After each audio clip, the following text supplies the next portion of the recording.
Hi viewers, in this video we will dive into the movie The Hobbit Part 3 The Battle of Five Armies. We will discuss the movie story, summarize the plot, and explore the cast and characters. Additionally, we will cover the movie production details and box office performance. Finally, we will provide the reviews and personal reactions. Let's begin with the movie story. The people of Lake Town are in a panicked frenzy as the dragon Smaug flies down to exact his revenge. The master of Lake Town and his deputy Alfred try to evacuate with their trio while the rest of the townfolk also try to escape. Smaug descends and breathes fire all over the town, destroying a whole row of homes and killing many people. Bard the bowman, played by Luke Evans, tries to break free from his cell while his children are living with Toriel, played by Evangeline Lilly, Killy, Philly, Buffon, and Owen. On the boat, Bard's son, Bane, sees his father as he climbs the bell tower to get high enough to shoot at Smaug. Bane grabs a hook and swims over to join his father. From atop the lonely mountain, Bilbo Baggins, along with the other dwarves, Dolin, Balin, Dori, Nuri, Ori, Buffer, Gulain, and Bomber watch as the dragon continues his reign of terror while their leader Thorin Oakenshield is unable to watch with them. Bard shoots his arrows at Smaug as he continues to fly by him, but they are unable to penetrate his flesh. Bane arrives with a black arrow big enough to do the job. Smaug taunts Bard and his son as Bard aims the black arrow while balancing it on Bane's shoulder. Smaug flies toward them when Bard shoots the arrow. It strikes the dragon, causing him to scream in pain as the light leaves his body. Smaug plumps to the ground, where his body crashes the master and the gold supply. The dwarfs see that Smaug is dead and they rejoice. The surviving people of Lake Town gather the supplies they have left. Alfred tries to swipe some off a lady, but Bard stops him. The people recognize Bard as their savior for killing Smaug. They then grab Alfred and try to punish him, but Bard stops them. As their new leader, he decided they will take refuge in the town of Dale. Killy and the other dwarfs are heading back to rejoin the rest of the company. Killy asks Toriel to join him. Legolas cuts in and tells Toriel to leave Killy. He then hands her the medallion that he showed her when they first met. In the mountain, the dwarfs return to Bilbo, who tells them that Thorin has started to lose his mind after being corrupted by the gold. He is going mad in his search for the Arkenstone. It turns out that Bilbo had it all along, but he did Smaug's words over Thorin going mad with the stone. Bilbo goes to Balin, who says it's best to keep the stone from Thorin. The orc and their leader Azog are marching towards Erebor when Bolg arrives to inform Azog that the elf army is approaching closely. Azog orders Bolg to go to Gunabath, an orc stronghold, to rally a greater army of orcs to join them.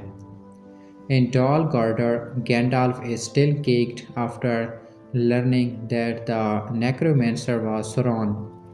A giant orc comes towards him until Galadriel arrives and vanquishes it.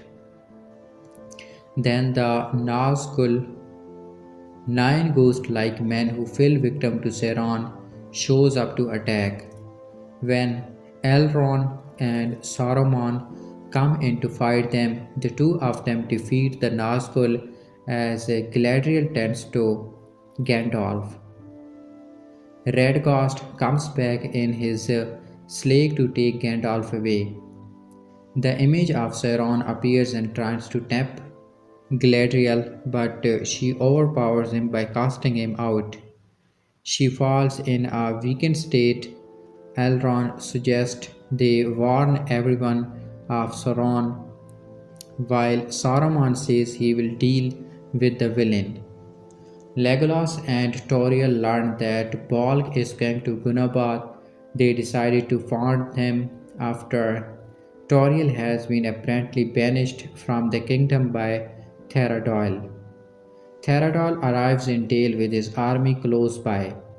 He speaks to Bard over farming and alliance as Theradol wants to get into the Lonely Mountain to reclaim a bunch of white gems, including a necklace made of them.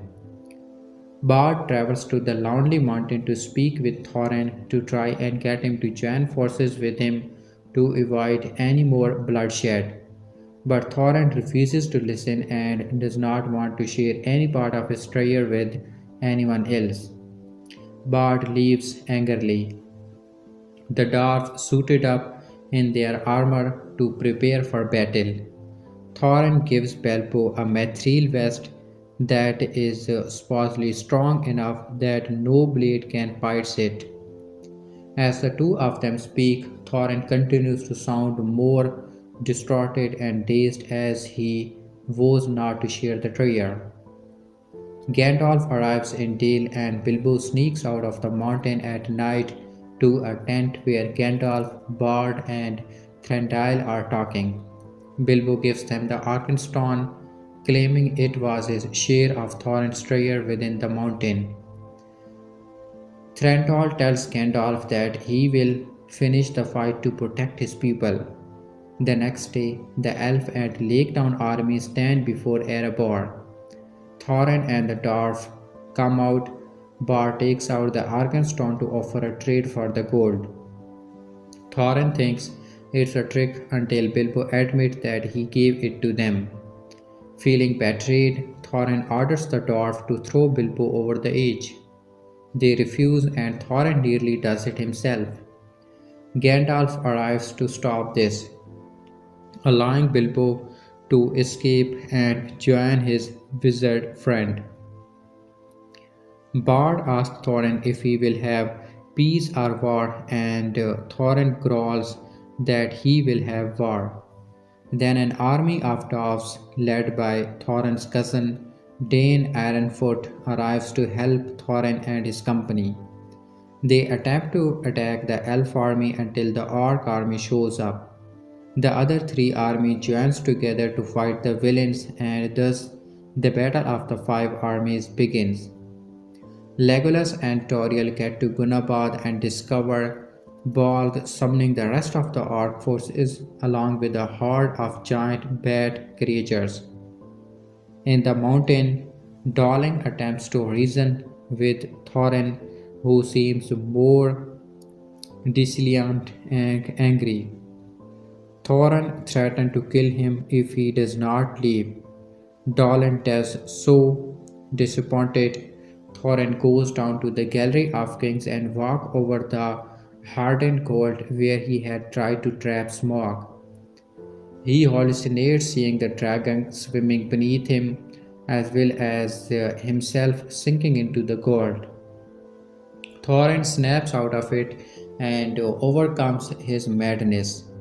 Together with the dwarfs, they smash through the wall of the mountain with a bell and join in the fight. Bard has the women and children get to safety while the men fight. He hands Alfred a sword, but the dirty coward is more concerned about staying hidden and getting his treasure. Meanwhile, many innocent civilians are slaughtered in the battle. Thorin resolves to kill Azog to defeat the orc. He rides up to Ravenhill with Dolin, Fili and Gilly. Elsewhere, Legolas and Tauriel return. Thranduil finds Toriel going off to help the dwarves and warn them of Bolg's army. But Thranduil doesn't think they are worth it and believes her love for Kili is not real. Toriel holds her bow and arrow to Thranduil, but he cuts it up. Legolas stands in the way to defend her. They join forces with Bilbo, who made it through the battle with the One Ring, and go off to warn their friends. The heroes find the orc, but in the chaos, Bilbo is knocked unconscious while Philly is impaled by Azog. Enraged, Kili returns to the top, decapitating every orc in his path. He comes before Bolg as Toriel Jan in the fight. Bolg overpowers her and throws her against the wall. Kili comes to her defenses, but Bolg stabs him through the heart. Toriel watching him die. In her fury, she grabs onto Bolg and pulls him down the edge. Legolas watches and tries to shoot an arrow, but he's all out. He gets a giant arc to ram into a tower that forms a bridge and lets him run to Toriel's aid. He battles Borg on the crumbling tower. From atop on the icy falls, he sees Thorin nearly killed by an orc until he throws his sword into the orc's chest.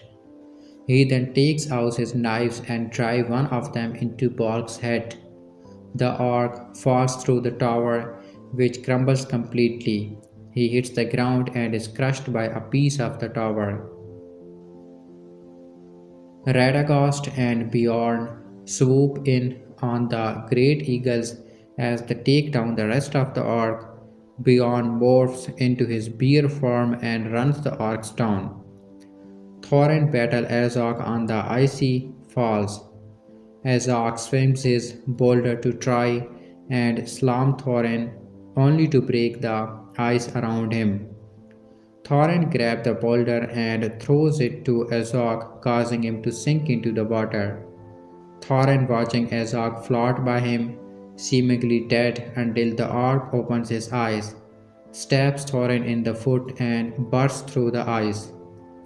He pins Thorin down and nearly impales him until Thorin holds him back. However, realizing the orc is too strong, Thorin lets Azog impale him until he has a clear moment to impale him back. Thorin drives his sword through Azog's body into the ice as the orc finally dies. Thorin walks over to watch the rest of the battle continue. He collapses as Bilbo comes by his side. Thorin says he is sorry to Bilbo for how he acted and for what he has put him through. He acknowledges Bilbo's friendship before he dies. Bilbo weeps for his fallen friend. The surviving dwarf come and kneel before Thorin. Legolas tells Thranduil that he is leaving the kingdom. Thranduil tells his son to meet which one of the Dondain, a man who is referred to as Strider. After Legolas leaves, Thranduil finds Turiel crying over Kili's body. She rejects love and asks why it hurts so much. Thranduil responds because it was real. Turiel kisses Kili's lips and plans to properly bury him. Bilbo leaves the mountain and tells Balin to tell the dwarves goodbye. He turns around to find them standing behind him. Bilbo properly bids them farewell and invites them to come by his home should they ever find themselves traveling toward Bad End. Gandalf guides Bilbo back to the border of the Shire. He knows that Bilbo had the ring with him, but Bilbo claims he lost it. Gandalf provides him with a word of caution before they depart. When Bilbo comes back toward his home, he sees all the people in the area walking off with his belongings. Since he was presumed dead, his belongings are being auctioned off. He demands the people to put them all back while trying to find something that proves his identity. He goes inside his home and takes out the ring. We cut to the older Bilbo holding the ring in his hand. A knock is heard at the door. Bilbo says he wants no visitor until he hears Gandalf's voice. He goes to the door to greet his old friend, and the last thing we see is Thorin's map of Erebor. Hobbit: The Battle of the Five Armies box office commands 11.2 million at late night box office. The Hobbit: The Battle of Five Armies marched into theaters Tuesday night, picking up a formidable 11.2 million in pre-shows. The outstrips the previous film in the series, The Hobbit: The Desolation of Smaug, which made 8.8 million in pre-shows. Third falls short of the first installment, The Hobbit: An Unexpected Journey, which dropped in 13 million. IMAX was responsible for 2.5 million for the Five Armies Tuesday night gross. Peter Jackson's Middle-earth finale is projected to pull in between 70 million and 75 million over its first 5 days in theater. Five Armies begin showing in the US at 7 p.m. Tuesday and will expand to about 3,850 locations on Wednesday. The film has already debuted in 37 foreign markets, including such movie-going hotspots as the United Kingdom, Germany, and Russia, earning a smashing 122 million last weekend. Stateside, a debut of about 70 million would put the film in the neighborhood of the previous two installments. The first film, and Unexpected Journey, kicked off to 84.6 million in 2012, and the second chapter, The Desolation of Smaug, earned 73.6 million in its initial weekend. The two pictures just made shy of 2 million at the global box office. 2 billion. Unlike the two other Hobbit films, this follow-up debut against heavy competition in the form of Annie and Night at the Museum: Secret of the Tomb. Theater owner hope that the film would inject such much-needed life into a movie-going scene that is crawling toward the end of the year. Ticket sales trailed 2013 by more than 5%, heading into the Christmas holiday. Reviews for the final have lagged behind other editions. Rotten Tomatoes currently has the picture at 60% fresh compared with 64% for an Unexpected Journey and 74% for Smaug. The Lord of the Rings films all had fresh ratings of 90% or above. The Hobbit: The Battle of Five Armies opened with $24.4 million.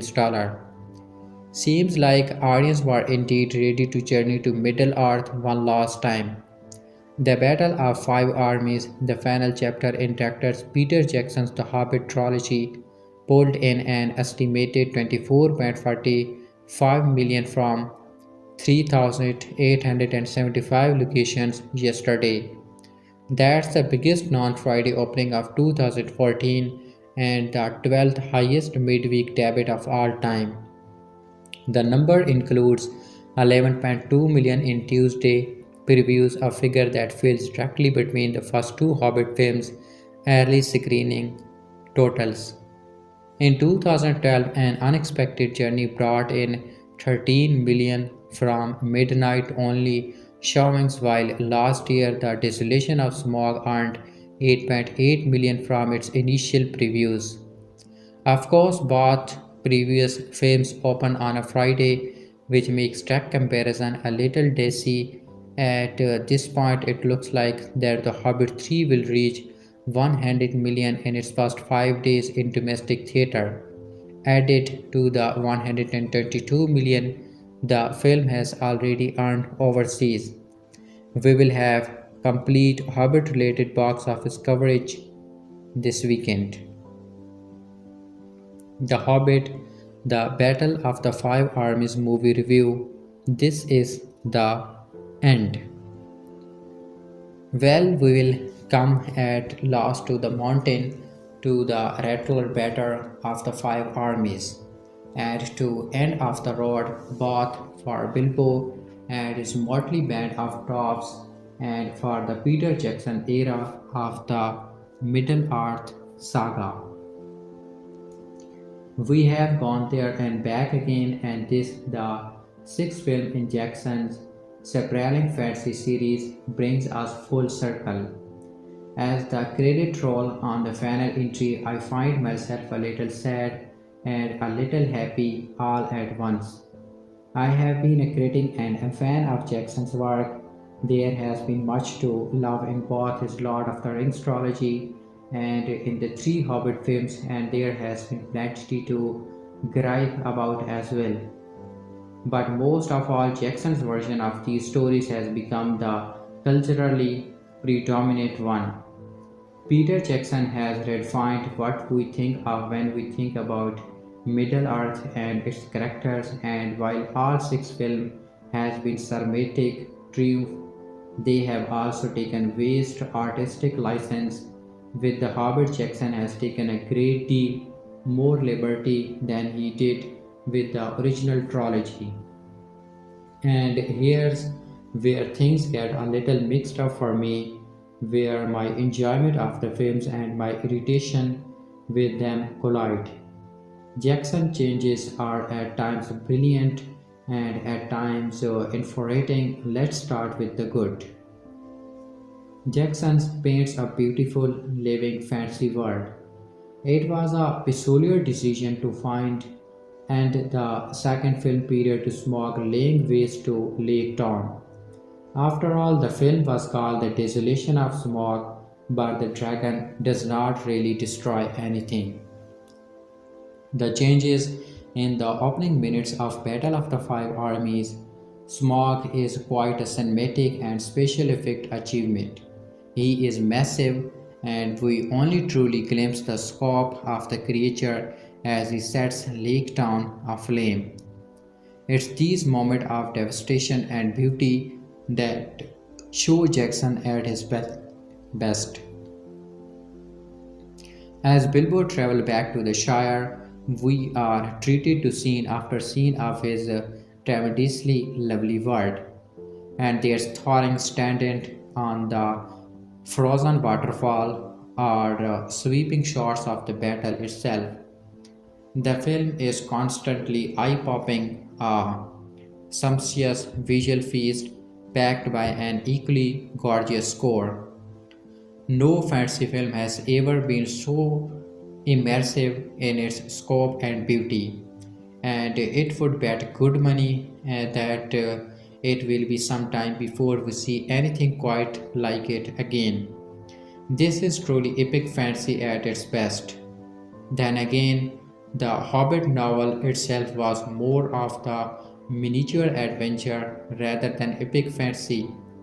Jackson changes all that for better or worse in this adaptation. Jackson tries the story of the Hobbit into the larger War of the Rings. In some senses, I had argued these changes are for the better, if only because change is necessary for a movie-going audience. Likewise, Tolkien wrote that the Hobbit long before his ambitions grew into what would eventually become the Lord of the Rings and its accompanying texts, such as the Silmarillion. Jackson takes his little story and then draws form appendix and the first trilogy to not only greatly lengthen the story but to weave it into the larger narrative that is the War of the Rings. So we are shown scene only mentioned in the book or implied later on. Rather than written out wholesale, Gandalf traveled to Dol Guldur in the previous film and is imprisoned there after a Harry Potter style duel with the Neuromancer Akasaron. This time around, Gandalf is rescued by Galadriel and Radagast the Brown and the Galadriel Saruman. And Elrond fight of the ring Wrath and Galadriel banishes Sauron from Mirkwood in a display of rather creepy elf magic. It's all very Jocnian with Ninja Saruman smacking Wrath with his staff and so forth. High action is fun and there's a plenty of it in the Hobbit trilogy, but it's a moment like these where Jackson takes it too far. But I disagree. The fact that we get a real glimpse at Sauron's return does help tie this story to the Lord of the Rings trilogy better. When Thranduil sends Legolas off to find Strider at the end of the film, this also helps provide some origin to their later championship.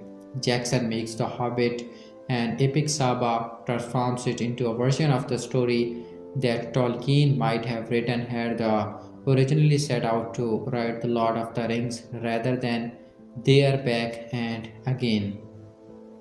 Jackson effaces character and makes the tragedy more compelling. Of course, Tolkien was never an action movie author. His books have far less smash-buckling fun than Jackson's film. Jackson loves battle, loves fight scene, and does them very well. Tolkien not so much. But Tolkien was also not particularly vested in crafting deep characters when he wrote The Hobbit either. Thorin is an interesting figure in Tolkien's book, but he is vastly more sympathetic and tragic in Jackson's movies. There is never a Brommer moment in The Hobbit. The book never delves as deep into relationships as we find in Return of the King. Indeed, the Hobbit films are very much about the brittle yet profound friendship between Bilbo and Thorin, and this is the one area where I believe the movies outshine the book. Tolkien's Thorin is hardly sympathetic. He is never as brave or as compelling a leader as the Thorin of the films, thanks largely to a truly terrific performance by Richard Armitage. I could sense this from the beginning is an unexpected journey when Thorin really stood out to me as a remarkable character with shades of dark and light. At once heroic and stubborn to the fault, these films may be called The Hobbit, but this is truly the story of Thorin Oakenshield. So in his final chapter, when the madness and lust for gold takes control of Thorin, we really see that change and are saddened by it as much as Bilbo and the dwarves are. When Thorin tries to throw Bilbo over the ramparts to his death, it's much more jarring and brutal. Thorin is a fluid and tragic figure from the beginning, at once proud and bold and pretty. But his madness in Battle of the Five Armies is still striking. His life is cheap, speech is truly terrible. And so, when the shakes of his madness, when he races onto the battlefield, and ultimately when he dies, we are much more emotional invested in his character than we are in the book.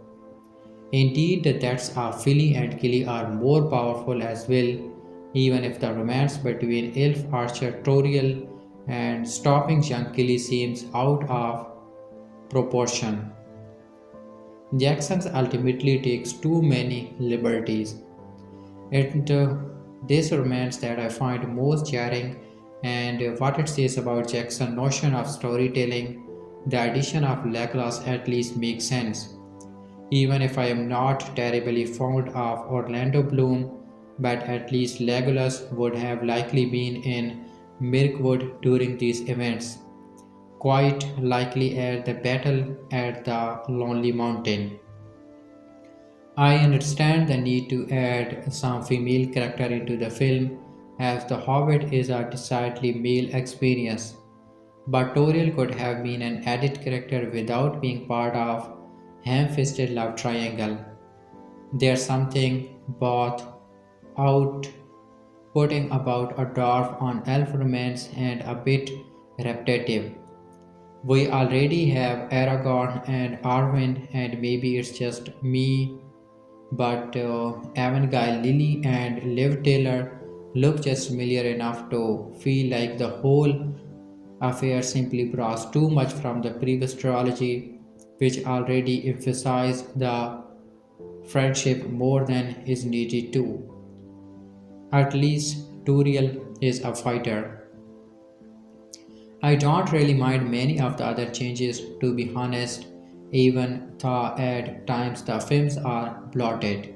Having a pair of orc villains rather than merely a faceless orc army makes the orc themselves a little more interesting, fleshing out the Lake Town politics and the role of Bard, the Two Faces Alfred, and so forth all help us sympathize more with the people there and their frustration with the dwarfs. The elf Rod Thranduil actually becomes a pretty interesting, complicated character in the third film, providing a nice contrast to the more slightly laugh-for-good elves like Galadriel and Elrond. Still, the changes also necessitate a certain types of viewing and critical mindset for me. I have to accept that what I am watching is not, in any true sense, Tolkien's book. The Hobbit and the Hobbit are two vastly different creatures. For some, this means there's simply no way to enjoy the film. I disagree. I go into these movies not so much with a suspension of disbelief, but with a purposeful disassociation from the source material, and I find them quite enjoyable. Indeed, even much of the over the top stuff, the bloated fight scenes, and just about everything except the last film's absurd, driven plot to stop Smaug. It helps that the acting is so good. Martin Freeman is the perfect Bilbo. I can only wish that Frodo's casting had been so on the nose in Lord of the Rings. Alas, Elijah Wood is no Martin Freeman, and Frodo will always be somewhat ruined for me. Richard Armitage is fierce and powerful as Thorin. Lee Givan is never given quite enough breathing room, but his bard, the bowman, is solid, and of course, Kate Blanchett's Ian McKellen and pretty much the rest of the cast all turn in wonderful performances. I was even a little sad to see Stephen Ferris Town Master squashed. It also helps that his third film is never particularly boring. The Return of the Kings was incredibly tedious in its final act. Nor does The Hobbit cut any crucial bits, ending on a turn to the Shire in which Bilbo finds all his stuff being auctioned off. Jackson's Lord of the Rings cut the scoring of the Shire, robbing as of a crucial epilogue. I went into battle of the Five Armies expecting to see a Jackson fight version of the last chapter of Tolkien's work, and that's exactly what I got. Sprawling battle scenes, gorgeous cinematography, and a tragic ending that beautifully tied these stories to The Lord of the Rings, all wrapped up in a 2.5 hour. If you are still watching these films and expecting a faithful tradition of Tolkien's tiny book, well, that's complaint that sparks its expiration date. If you came looking for epic fantasy tragedy and high adventure, well, I was not disappointed. I give the film a buy rating. Go see it in the theater. It's worth it. I didn't see the 3D version, and if I do, I'll report back. The Hobbit, the Battle of the Five Armies. So began a battle that none had expected, and it was called the Battle of the Five Armies, and it was very terrible. The very terrible battle takes up only one chapter in Tolkien's novel, and it's the majority of the action in Peter Jackson's final entry in the Hobbit trilogy. It's a stunner of a sequence, although it also illuminates the flawed logic of scratching out Tolkien's book into three installments. What is the real story? How do we get from A to B? And Crucially, why do we care? And where is Bilbo Baggins in all of it? The novel is concise, humorous, with a dark periphery, and even in the midst of extremely tense moments, we have Bilbo, a tut-tutting little homebody, wondering how the heck he got involved in all of its nonsense in the first place. There's not enough Bilbo in the Battle of the Five Armies. The story misses his presence. The film's first mildly humorous moment, a line reading from Martin Freeman, comes almost 40 minutes in, and it's refreshing, but it highlights the humbleness of the rest. There are some wonderful sequences in Battle of the Five Armies, and the attention to details is breathtaking. Each different space rendered with thrilling complexity, but the film feels more like a long drawn out closing paragraph rather than like the desolation of Smaug, a vibrant standalone piece of the story. The Battle of the Five Armies picks up where desolation of Smaug left off. Smaug the dragon, voiced by Benedict Cumberbatch, has burst free into the air and descend onto the helpless people of Lake Town. In a blood-curdling fire, Bard becomes the natural leader of the traumatized refugees who straggle around dazed at the destruction of their homes.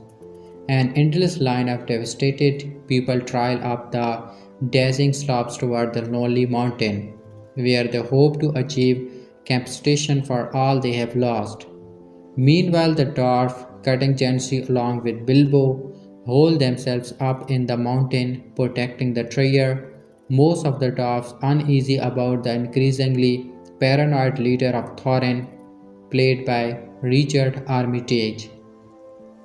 Christopher Lee and Kate Blanchett return briefly for a psychedelic sense of Mortal Kombat with the ring wrath that doesn't seem to have much to do with anything, although it is clearly supposed to be important.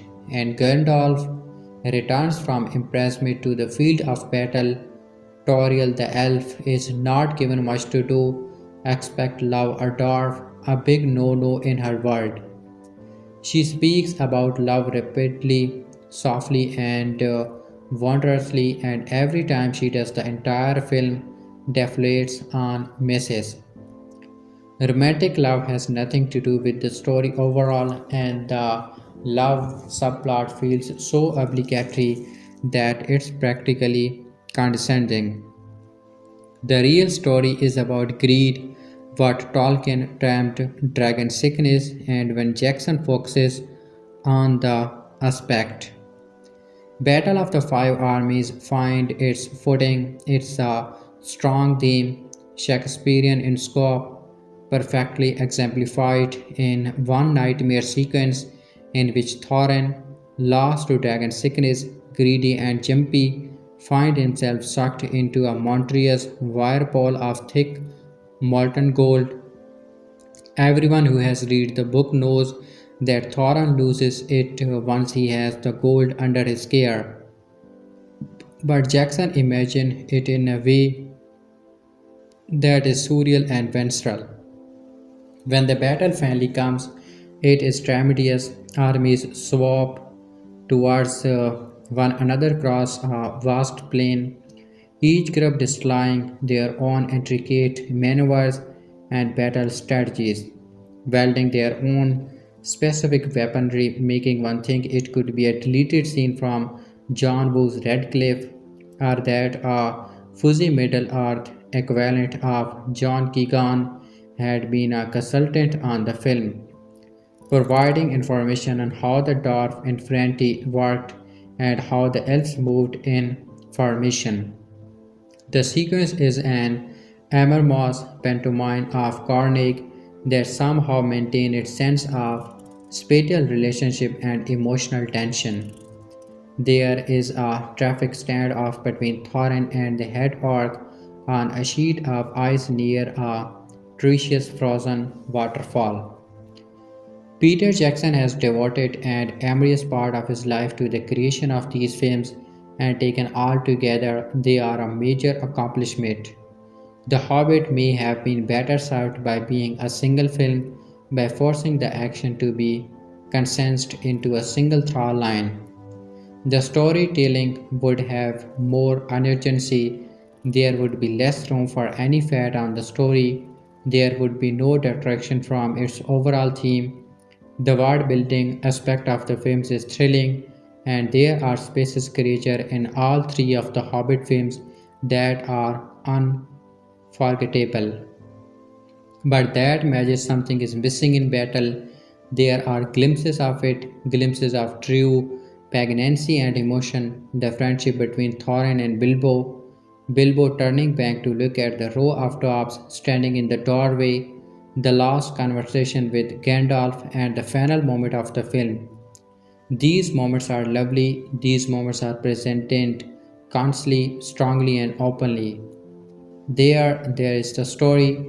Tolkien's understood the appeal of home, of a nice pipe, and a cozy fire, of being surrounded by these who know you. Where life is safe and your role is set, Bilbo Baggins is thrust out of his comfort zone and must come up with the goods in extraordinary circumstances. Frodo had the same role in the Lord of the Rings trilogy. These journeys are epic and yet they are grounded in those homey details that make us understand and sympathize. Hobbits are constantly underestimated. They underestimate themselves. Tolkien's were traps into a great universal anxiety. Would I be up to a similar task? How would I fare if I were called?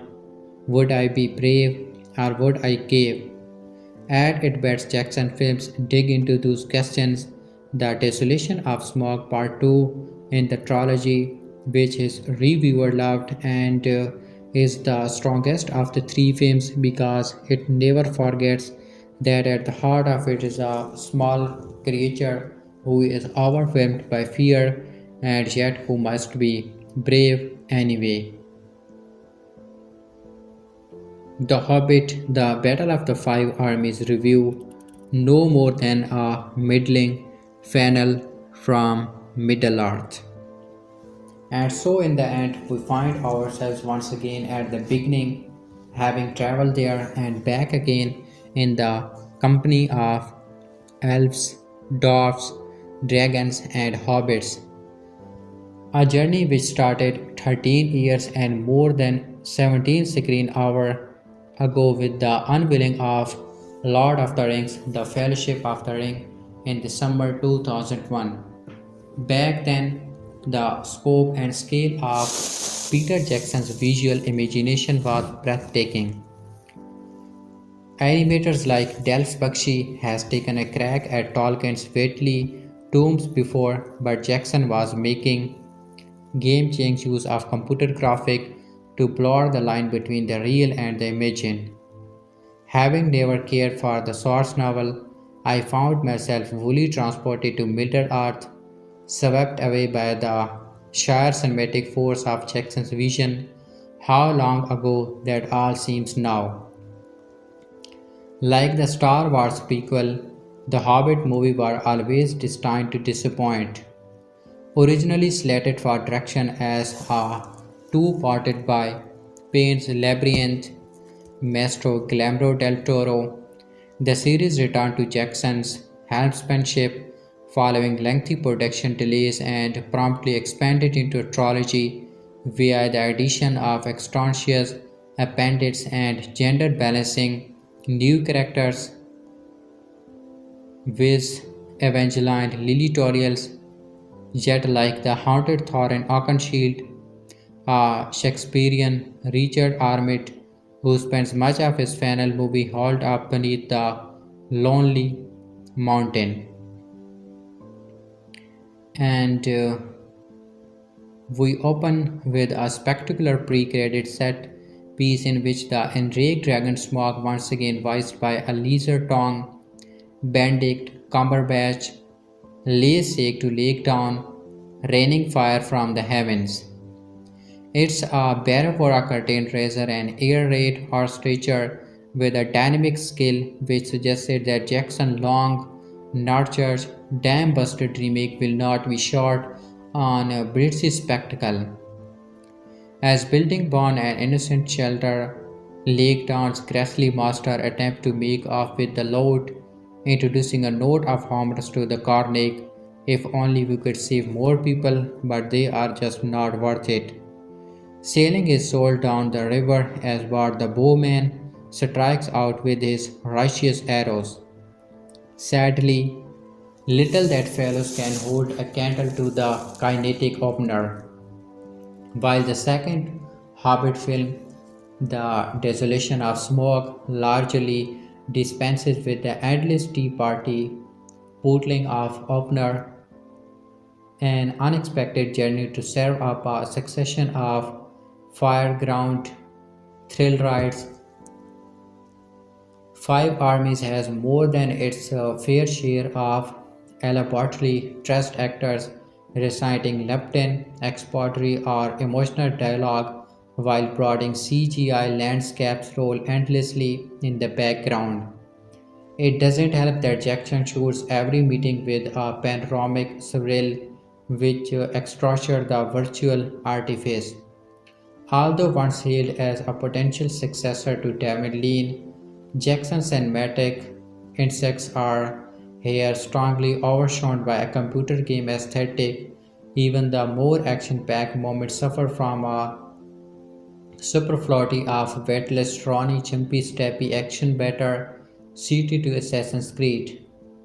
Although a scene which one of our many heroes leaps unfazedly atop trembling rocks makes him look like easier than Super Mario.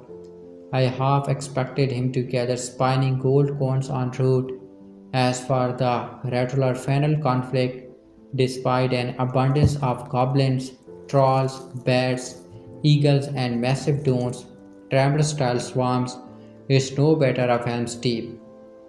Yet there's a lovely crossover moment when the elves leap in formation over the shielded ranks of dwarves, catching their attackers unaware but elsewhere despite the much wanted darkness of the funnel. It's a succession of challenging and banging that continues for what seems like an eternity, only without the sense of history in making. There are, of course, plus points, most notably the irresponsible Martin Freeman, who has made the role of Bilbo Baggins his own. With his flustered perseverance and tirelessly causal expression, Bilbo wrestled the prototypical Tolkien's theme at the heart of his tale. The My Lady of Riches, the corruption of power, which despective levity and engaging brightness. No wonder Maclean's perpetually pipe smoking Gandalf is so keen on the little fellow. You really miss him when he's off screen, which is often as the narrative slips hither and John variously addressing its multi-stranded destruction. And what of the future? Since Jackson first set foot in the Middle Earth, we have seen the dawn of performance capture, which originally combined acting with computer graphic, and the widespread rejection of the faster 48 frames per second format in which studios and audience alike seems to have lost both faith and interest. He leaves the Shire in rude health. The future of fantasy cinema changes forever by his work. The legacy of Tolkien's solemnly enshrined in the annals of movie history. Now it really is time to move on. The Hobbit, The Battle of Five Armies Review. Smaug the dragon has risen from his slumber and been unleashed upon an unsuspecting Lake Town, leaving his vast horde up for grabs, drawn by ancient dragons and the promise of gold by the ton, pointed of mighty army descend on the driven city of Erebor to battle it out for wealth, power, and the fate of Middle-earth. So began a battle that none had expected, and it was called the Battle of Five Armies, and it was very terrible. A spinner of epic tale he may have been, but when it came to the Hobbit climatic engagement, Tolkien was not much of showmanship.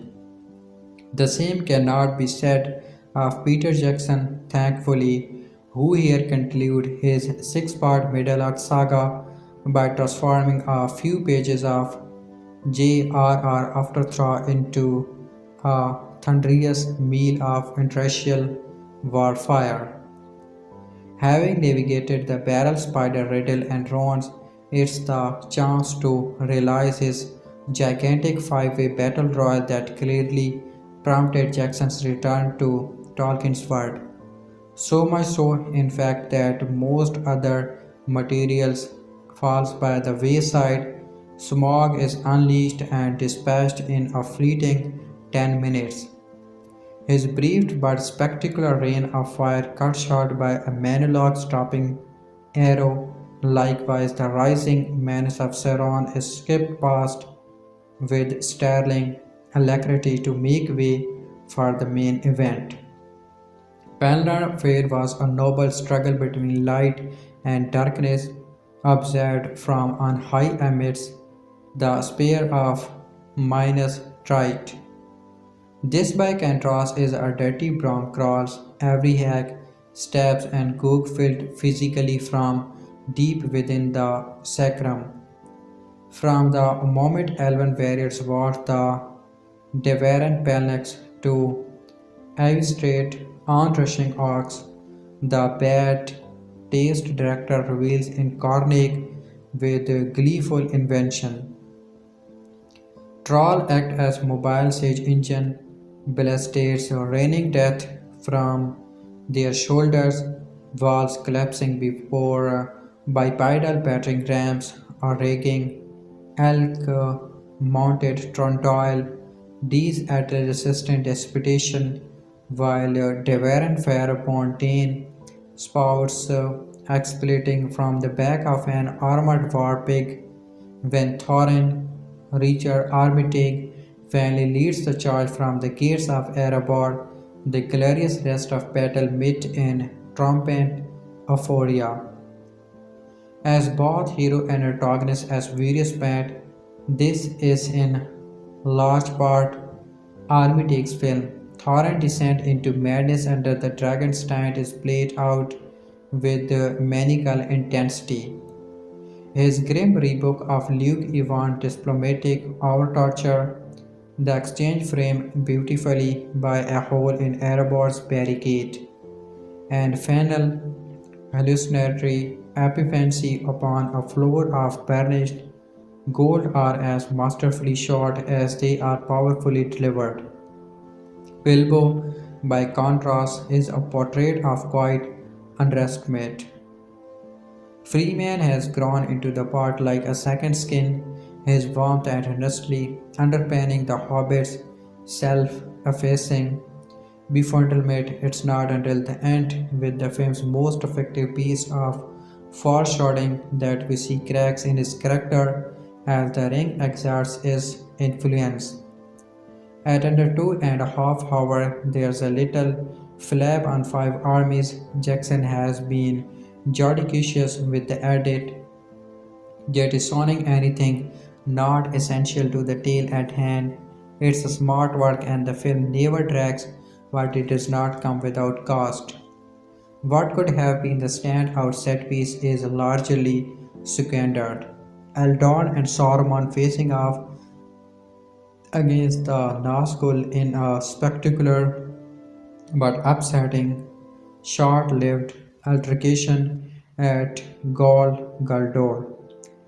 It's a minor disappointment in an otherwise gratifying conclusion, and on that measure we addresses, with the nameless thread left unresolved. Legolas' pursuit of Bolg at Smaug's final is abandoned entirely, and key appearances truncated. Beyond's return lost a single shot. we can look forward to the curtainly of a far weightier extending edition this time next year. A fitting conclusion to Jackson's prequel trilogy and a triumphant epilogue to Middle-earth now complete. The Hobbit stand as a worthy successor to The Lord of the Rings, albeit one that never quite emerges from its shadow. Jackson has crafted a grand old tale to Tolkien's proud and with a single simple bow is final moment on that others a far cleaner send off the return of the king ever did. The Hobbit, The Battle of the Five Armies reviews packs a huge chain mile. Peter Jackson has pulled it off. He has successfully concluded his outrageously storytell inflation of Tolkien's Hobbit into a triple-decker Middle-earth saga equivalent to the Rings trilogy and made it something terrifically exciting and spectacular, genial and rushing with all the cheerful spirit of Saturday morning pictures. So, the movie and if poor beamish little Bilbo Baggins now looks a bit lost on his newly elrocked action fantasy canvas, well, he rises his game as well, leveling the mix with some unexpectedly engaging and likable drama. The Battle of the Five Armies is at least as witty as the Return of the King. It packs a huge chain mild punch and has a resounding mythic tongs, but it's less concerted, more accessible, and it makes to do with just the one ending. We are pitched right back into the chaos in which we left the second episode as the dragon Smaug, boomingly voiced by Bandaged Cumberbatch, unleashes his fairy fury on Lake Town, whose buildings are made entirely out of wood, not great if you have got a dragon nearby. Meanwhile, the dwarves has established de facto ownership of the dragon's gold, which they consider their own birthright, and the movie culminates as a gigantic battle of orcs, elves, dwarves, humans, and eagles, all contesting their right to this unimaginable wealth. One thing must accidentally be said about every one of these armies: they are marvelously disciplined, responding instantly enemies to shouted commands, which the farthest shoulder must slowly hear very faintly. But there's one battle that's been lost before a single arrow has been knocked, the Battle of HFR. High frame rate Peter Jackson unveiled the 48 frames per second shooting innovation with huge fuss for his first Hobbit movie. The awful truth, however, is that his innovation just made everything look like the outside broadcast on video for daytime TV. Early screening of his time film and the previous one were in conventional 24 FPS. The reactions were markedly warmer, and although the third movie is officially getting shot in both 24 and 48, it seems that 24 is far more widespread. Normal service has been quietly restored, and the HFR armies are hoping no one noticed them sheepishly sidling off the field of battle. It leaves us to ponder if or how the slower 24 rate itself creates something badly cinematic that lag from frame to frame, which constitute the sublimer, imperceptible visual hum which endows rarity with something extra. As for HFR, it may be a lost novelty, the sense sound of the 21st century. As the story reaches its operating conclusion, a number of factors are in play. Gandalf the Grey, played with gusto by Ian McKellen, has been released from his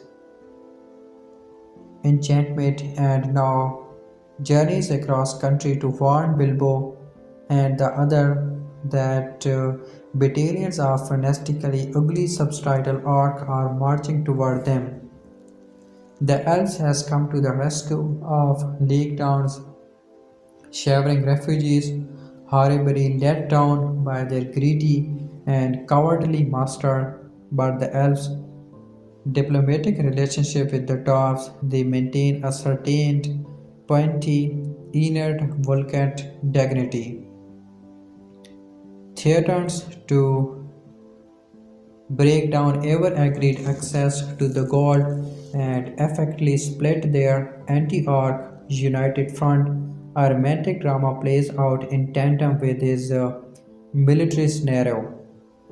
The comedy elf Toriel is transgapsly in love with the dwarf Killy, making them the Romeo and Juliet of Middle-earth. But it is Thorin who is the star of the movie.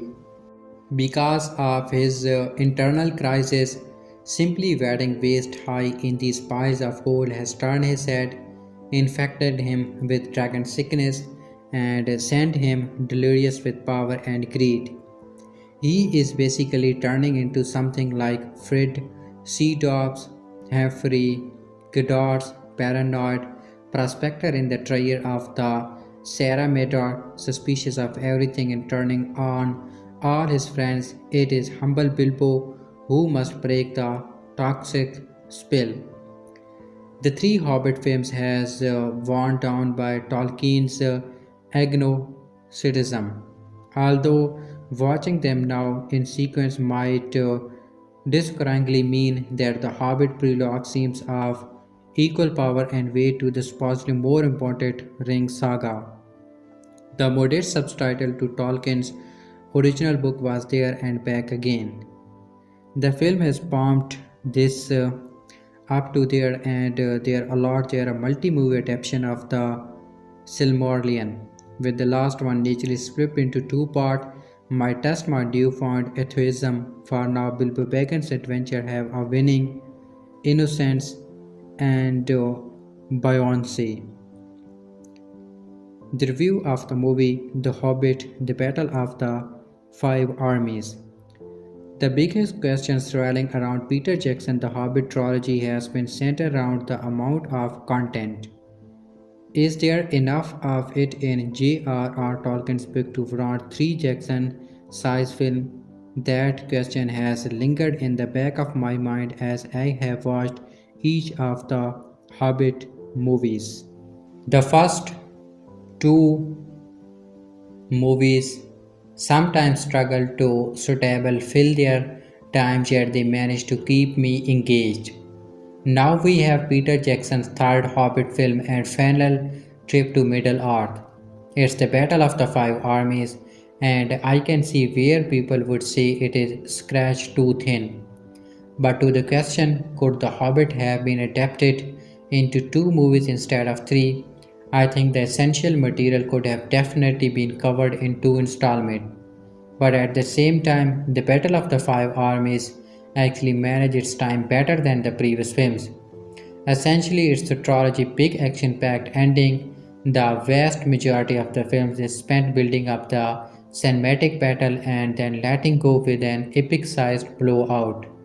I had fun with it and it was far from the snooze fest I feared it would be. The film picks up exactly where the last one left off. There is no time jump. There is no setup. Smaug the dragon is loose and attacks Lake Town. Bard guides the displaced people to safety and becomes their de facto leader. Thorin and his band of dwarves has taken back the Lonely Mountain and its immense depositories of gold and riches. Problem is Thorin has gone made with what is called dragon sickness and refuses to share his newfound wealth with Bard so that the people of Lake Town can rebuild. Then you have Thranduil and his elf army who come to the mountain to claim a white diamond necklace from the treasure. A blinded Thorin refuses and would rather fight than give up the pieces of the mountain riches.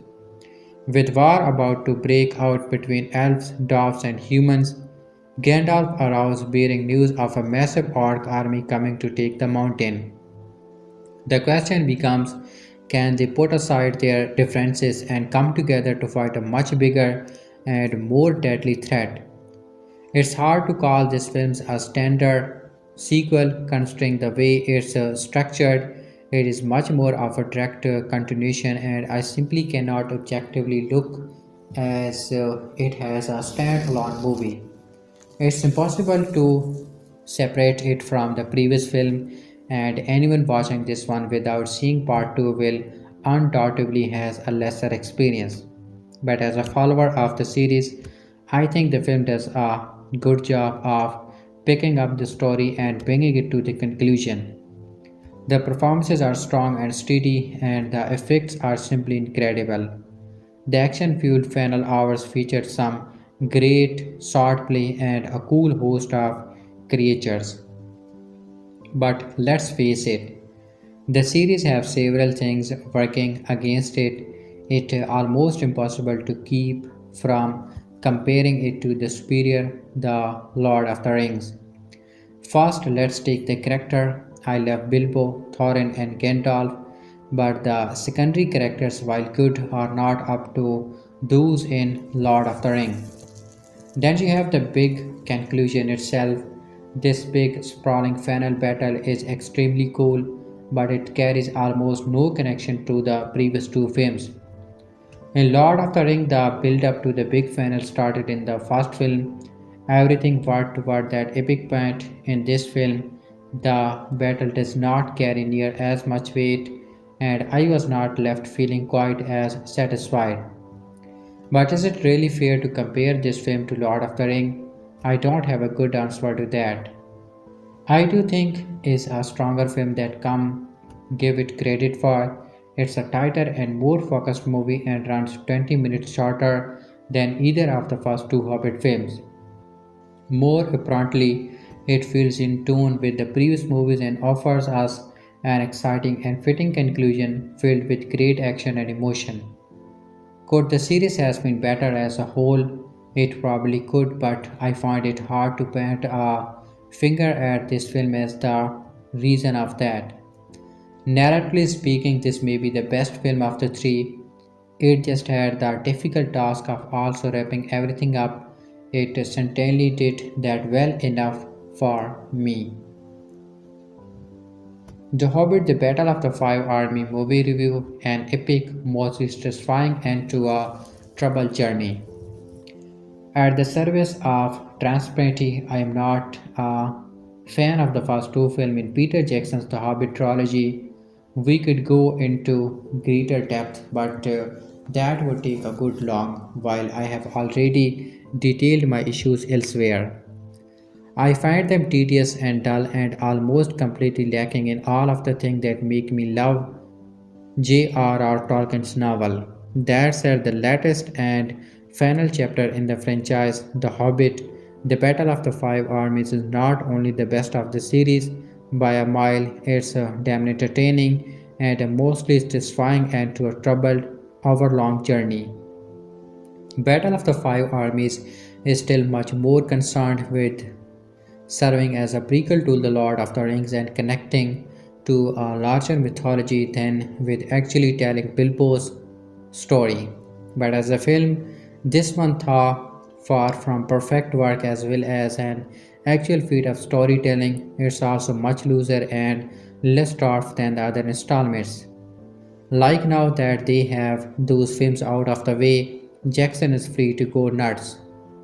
You picked up right where you left off last time with the Dragon Smaug, Freeman, Sherlock, Coster, Benedict, Cumberbatch in a marvel of motion captures, taking off to wreak havoc on Lake Town, the dwarves finally reclaiming their rightful home in the lonely mountain, and the wise old wizard Gandalf hanging upside down in a cake, realizing there's some bad times coming of Middle Earth. The opening action sequence, which sees Smaug ripe and burn through the grip standard of the town, is exciting and thrilling, and you don't even care that you don't really see Bilbo for the first 10 or 15 minutes. This is high adventure, the likes of which this series has sorely leaked, and this all goes down before you even see the title card. Once the dragon is dispatched, the remainder of the movie is divided into the setup of the battle of the title and then the actual mile, which is as massive an affair as you expected from a clash of five armies. There are orcs, dwarfs, men, elves, Leapex riding a giant moose, Billy Conley riding a fat pig, and tones more than can only comes from Tolkien's. The battle is so big that it begins, is crazy for a while, grows almost tedious and repetitive, and then gets good again. The conflict goes on for so long that it's actually able to evolve over time and gain a second wind. It's reckless in the most epic possible way. Here, Jackson uses a similar strategy to the one he employed in Return of the King. Most of Five Armies is about a single continuous battle, but within the constant fighting, he finds time for smaller, more personal moments. From a character perspective, the narrative is primarily about Thorin Oakenshield, fall, and ultimate path toward redemption. He becomes obsessed with the hoards of gold and treasure in the mountain, turning on his own people, unwilling to honor his word, and basically becomes a total dick. But Bilbo is not willing to write him off. It's easy to overlook the diminutive hobbit in the midst of his swirling chaos. Toriel, Legolas, Bart, and others are out there fighting, being heroic, and giving these big epic speeches, and Bilbo just this little guy. He is unsure of himself and not much use in hand to hand combat, but he is steadfast in his devotion to his friend, to the point of making hard choices that will get his ostracized and standing by his victimized, making up for the lack of battle skill by with sheer determination. He is the one thing in this film that is quiet and reserved, while everything else is pure bombast. It's within these moments, woven into the larger battle, where the connection between Thorin and Bilbo comes into play and develop, where the Hobbit shows how vital he is in the big picture, with much more to work with here than elsewhere in the franchise. Freeman delivers a subtle, charming, electricity moving turn. Jackson may be the least duplicate filmmaker alive. If you are lost, never fear, because every few moments the character on screen tells you exactly what is going on. But in this one arena, anyway, Five Armies delivers real human, you know what I mean, connection and performance that are more than just yelling and scolding. The story, at least in the movies, truly does belongs to Thorin, but in these scenes you realize why it's not totally ludicrous to still call this the Hobbit. While it can be an engaging, accelerating, oft-times surprisingly violent PG-13 movie, Five Army still falls into many of the same trap as the previous films. Most of the dwarfs has always been little more than interchangeable shapes in the background, but here they are relegated a role akin to moving furniture. Half of them don't even have lines and are only present because they are in the book. And to an ad title, there are also way too many plot threads flying around that are never developed in any meaningful way, and that creates a messy tangle. Eventually, it just becomes cluttered you try not to trip over. In short, there are significant problems, but unlike its predecessors, The Hobbit: The Battle of Five Armies has more than enough to distract you and keep you from dwelling on these issues. It may be 144 minutes long, but it's the shortest of the three and particularly flees by in comparison.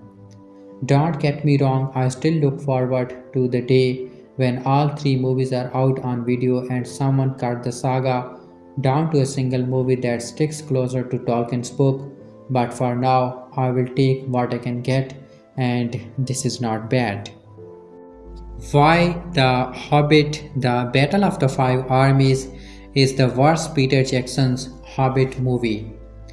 Every time Peter Jackson returns to Middle Earth, we expect something special.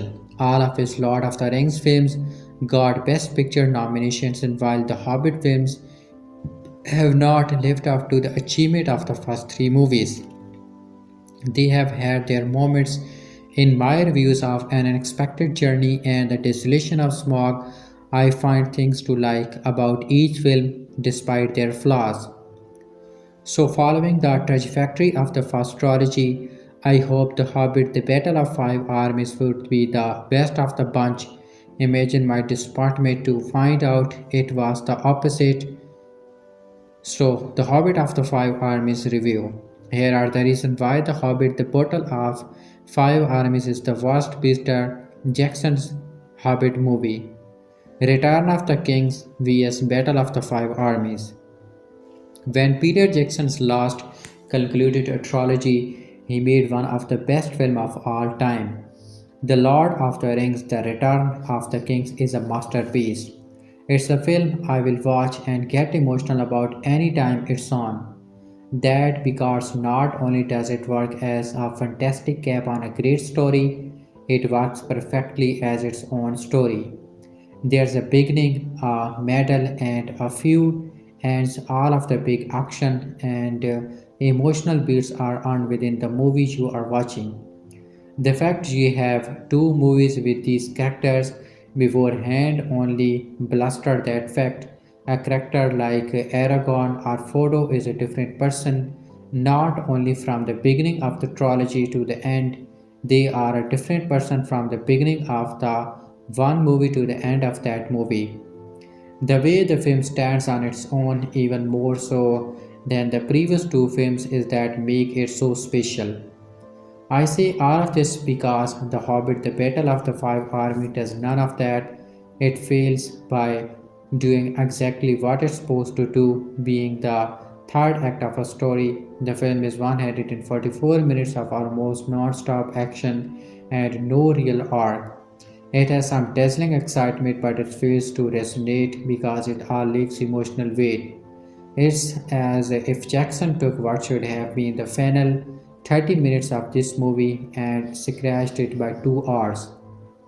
What you have left with is a very beautiful, stable, exciting film that feels completely empty. The first two films are essential components. Make no mistake, if you have not seen the last two Hobbit movies, The Battle of the Five Armies is not for you. The film quite literally picks up as that one ended, with the dragon Smaug attacking Lake Town. There is no paralogue or training wheels to get you back into the movie. It just starts, and this event, which many consider the climactic moment of the book The Hobbit, ends before the title of the film comes up. Big jaw dropping moments cancel each other out. Once that John Jackson's move all his chase pace to his place on the board and they just go at it. You know those iconic, unforgettable action moments in Return of the King, the Rohan storm Planard fields, Evans kill the Witch King, Aragorn arrives as Gondor with a ghost army.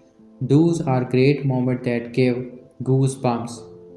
Well, the Battle of the Five Armies is basically an 2 hour string of those. Moment after moments of incredible feats of battle that eventually lose their Wow, because they are all stacked up against each other. When we saw Legolas take down and Elephant in Return of the King, it was amazing because we had never seen him do anything quite like that. In this movie, he's got at least 5 moments on par with that feat. Little character development. Those moments would be okay if they help progress the character in any way, they don't. Very little in the Battle of the Five Armies does anything to develop any character from there where they were at the end of the last film. By far the most dynamic in Thorin because at the start of the film he has got dragon sickness, which means he's been travel made by God, much like his grandfather in the prologue of the film. It's not a huge spoiler to say he gets over it, and that change, which is done in a wide, hallucinatory way, is the most broad character grows in the entire film. One on one scores are settled. One of the Jackson decisions that works in the call to reduce the Gynenic 10,000 on 10,000 battle stuff, it's in there, but most of the fighting is much more intimate. He gives almost every single main character their chance to shine, which is nice, but considering they are basically just continually intercut with each other. 80% of the movie take place over one day in one place. None of it really stands up. The end credits are the best part. So the five armies fight and the action is great and our heroes from the previous films have their shining moments. Then once the dust has settled, you are expecting the good stuff. Jackson finally makes a seemingly switch to his Lord of the Ring trilogy. Well, this half works. When Jackson has finished the battle, he creates a pretty solid final few moments. The ending and the credit is particular are the beautiful arc to the rest of his art trilogy. Eventually, it tries right back into the Lord of the Rings just as the first film began. Short Sauron, short change. However, the connective tissue we expected in other aspect is not that strong. The origin of Sauron is handled in one very cool but very tangential scene early in the film. It features Kate Blanchett, hobo waving, and Christopher Lee and kickstones of ass. It also does not fit in with the movie at all. Because the movie mostly all takes place somewhere else, the scenes feels arbitrarily placed as an afterthought. It serves to get Gandalf out of the cake and to wrap up the void side with the necromancer from the first two movies, but it rushes in comparison to everything else. This scene is the perfect example of how, instead of making a bright movie, Jackson has basically taken what should have been the last act of one of his extended edition and released it as one film. Maybe it's not fair to compare The Hobbit, The Battle of the Five Armies, to The Lord of the Rings, The Return of the King. After all, Jackson had a whole book to adopt there, and here he has a precious few pages. Still, the absolute satisfaction and responses I felt after seeing that movie is not present here, then I felt like I had been a part of something truly special. The Hobbit, The Battle of the Five Armies has a few moments, but mostly it's just a merciful means to an end. Film rating 4 out of 10.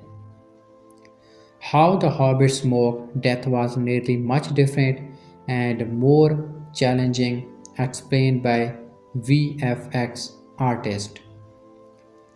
VFX artist James Willingham explains how Smaug death in The Hobbit The Battle of the Five Armies was at one point going to be different and more difficult to create.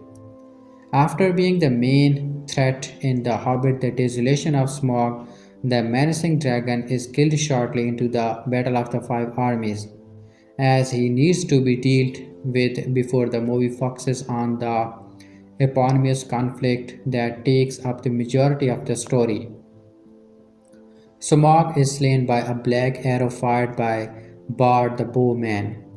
While speaking with corridor crew, Willingham shares his pitch for Smaug's death in the Battle of the Five Armies, which would have been more complex and drawn out than the version in the completed movie. In the film, after Bard fires the arrow that penetrates Smaug one weak spot, the striking dragon screams onto the surface of Lake Town and crashes through multiple buildings. He takes to the skies once more before he plumps into the waters of Lake Town. The comets of the Willinghams. One of the most challenging sequences I have ever done in the dragon Smaug destroying Lake Town when he crashed down into the town. I pitched this idea to the VFX supervisor about the dragon crashing down like a 747, but it was this long shot of concluded idea where I had him coughing up lava blood and crawling around. I just kind of went off the rails and he was like, let's bring that back down a bit and have him crash down. But just kind of get his wing up and fly up and then just die because Peter always wanted him to fall straight down. How Smaug's movie death compares to the movie or to the book. In the book by J.R.R. Tolkien and in the third Hobbit film, Bard kills Smaug by firing his final black arrow into the one spot on Smaug's not covered in protective scales. The novel and the movie take different approaches to how Bard discovered his weakness. The book features a talking thrush who flies toward Bard as Smaug attacks Lake Town. The talking bird informs Bard of Smaug's weak spot in the hollow of his left breast. With the knowledge provided by the thirst, Bard knows how to defeat Smaug and uses his bow to fire the arrow accordingly. There is no thirst that helps Bard in the movie. As Smaug starts Bard, he notices the dragon's weakness through his own observation. Before Bard makes his discovery, the movie makes the scene more dramatic and more dire as he realizes that his bow has broken and he has no way to save himself. His son beside him are the town from Smaug. Bard has to craft a makeshift bow and steady the arrow with help from his son in order to successfully fire the arrow. While the Battle of the Five Armies as it falls, the movie successfully makes Smaug death more dramatic and more personal for Bard than in the book. It gave him more agency with the makeshift bow, working with his son and realizing Smaug's weakness without relying on the thirst. Willingham vision could have made the scene more of spectacle, but the final version works and is one of the more memorable scenes from Hobbit trilogy. The ending of The Hobbit explained. It has been 2 years since Bilbo said, I am going on an adventure, as he gleefully bounded out of the Shire, following after Gandalf and quite a merry gathered of dwarves. And here we came to the end of Bilbo's story of Thorns of Thranduil's, but the beginning of the tale of the Lord of the Rings. Like a lot of people, I was skeptical at the money grab of dividing one short children's books into 3 films and having sat through the saga. I still believe 2 would have been enough, but that might have robbed us of some of the magnificent of his third installments. So maybe I should eat my words. The Battle of the Five Armies is, I think, the best of the Hobbit films.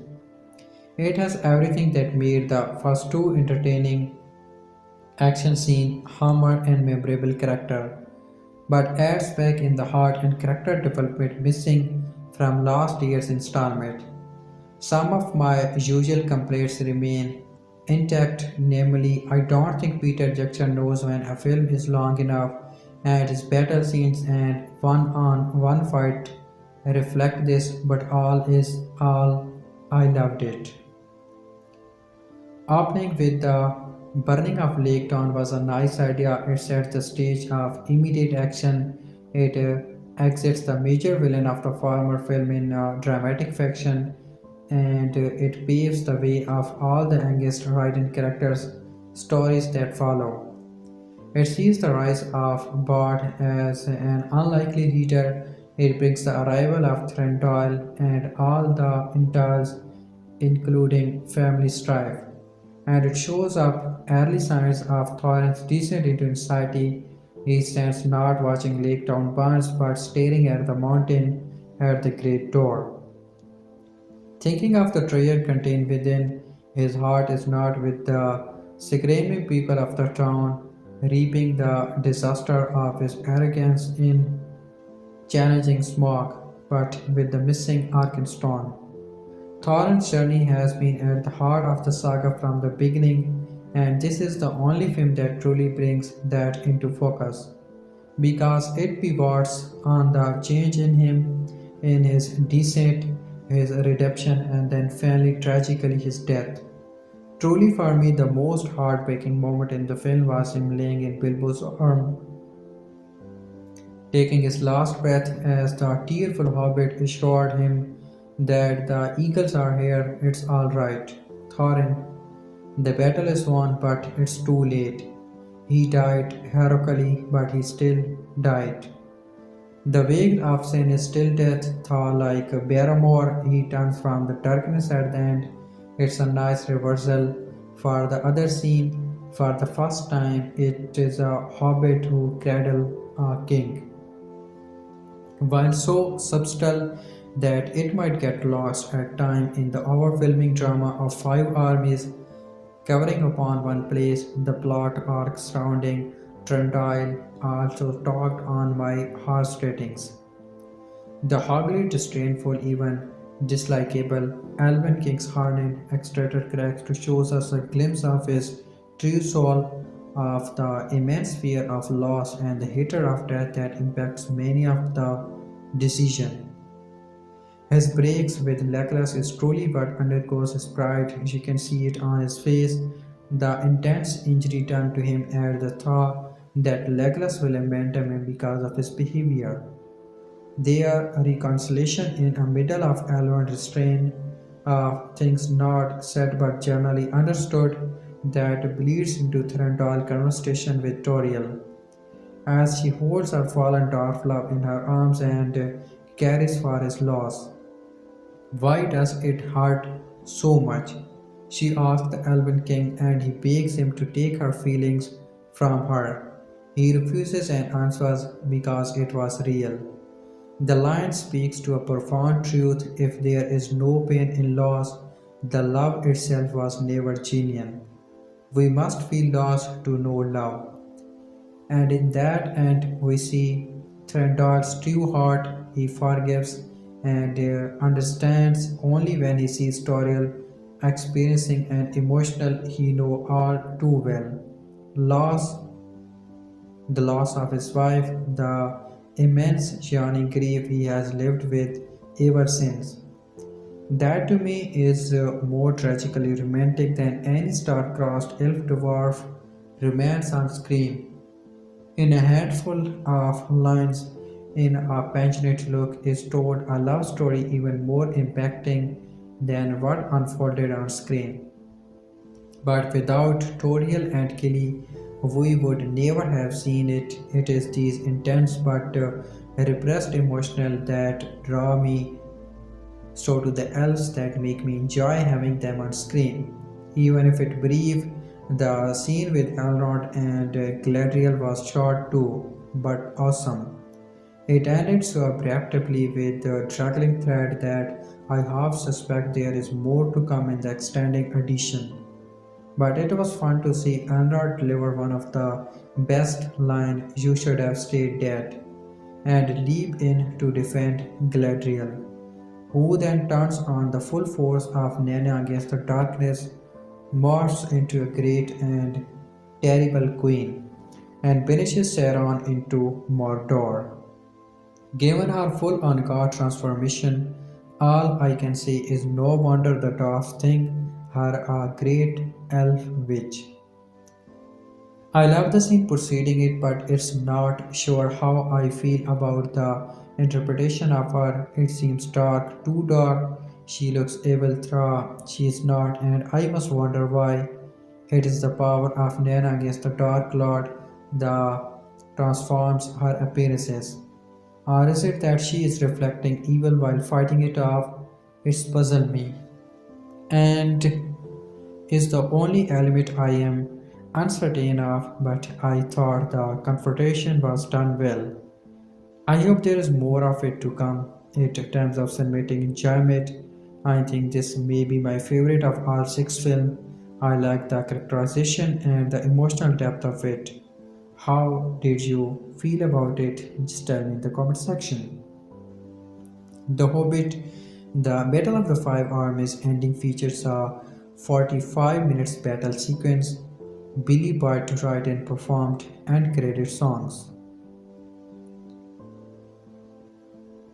With a title like The Hobbit of the Five Armies, there are pretty high expectations for a rather epic looking battle sequence.